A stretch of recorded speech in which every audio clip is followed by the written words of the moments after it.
BJP బీఆర్ఎస్ను మొదటి నుండి కాపాడుకుంటూ వస్తున్న పరిస్థితి. గతంలో Congress party CBI case BRS నాయకుడు కేసీఆర్ గారి మీద పెట్టిన దాన్ని పూర్తిగా కొట్టేసింది. పిఎఫ్ సహారా కేసుకు సంబంధించి అది ఎవరికి తెలియకుండా చేసిన ప్రభుత్వం బీజేపీ ప్రభుత్వం.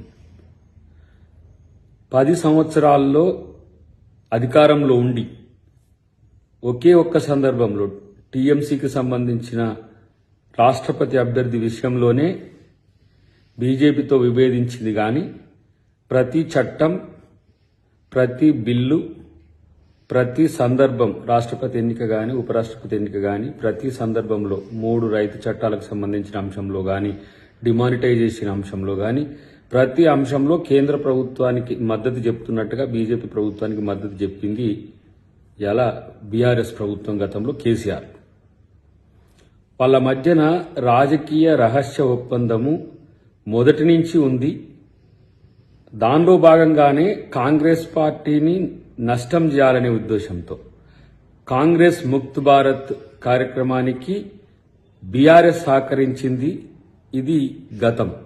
ఇప్పుడు తెలంగాణలో కాంగ్రెస్ ప్రభుత్వం వచ్చిన తర్వాత 2 పార్టీలు బీజేపీ బీఆర్ఎస్ రమారమి ఒకే పద్ధతిలో మాట్లాడమే కాకుండా ఒకే కార్యాచరణ అమలు చేస్తున్నారు. మొత్తానికి ఈ ఎమ్మెల్సీ ఎన్నికల సందర్భంలో ఒకరు తగ్గి ఒకరు పోటీ చేసి ఇద్దరు లబ్ధి పొందే ఎత్తుగడలో సక్సెస్ కావాలని చూస్తున్నారు.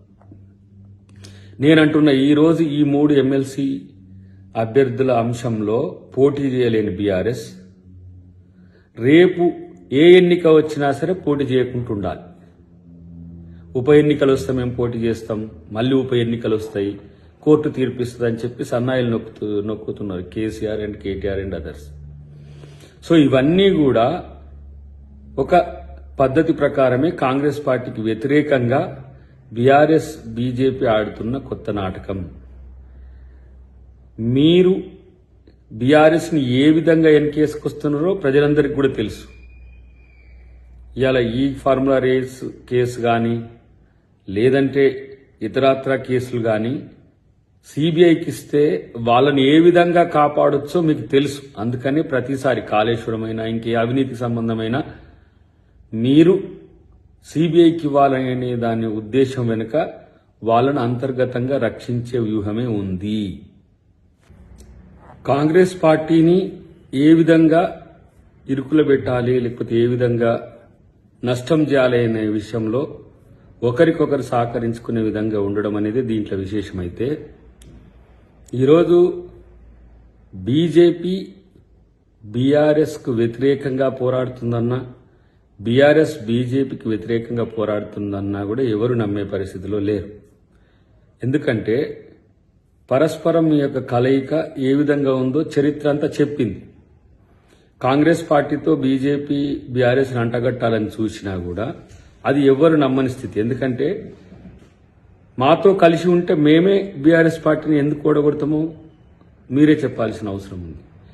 కానీ మా బీజేపీ బిల్లారం గారు ఇద్దరు, అటు కిషన్ రెడ్డి గారు ఇటు బండి సంజయ్ గారు పదే కాంగ్రెస్ పార్టీ మీద మాటల యుద్ధం చేయడం వెనుక కేవలం రాజకీయ స్వార్థ ప్రయోజనాలే కలిగి ఉన్నారు.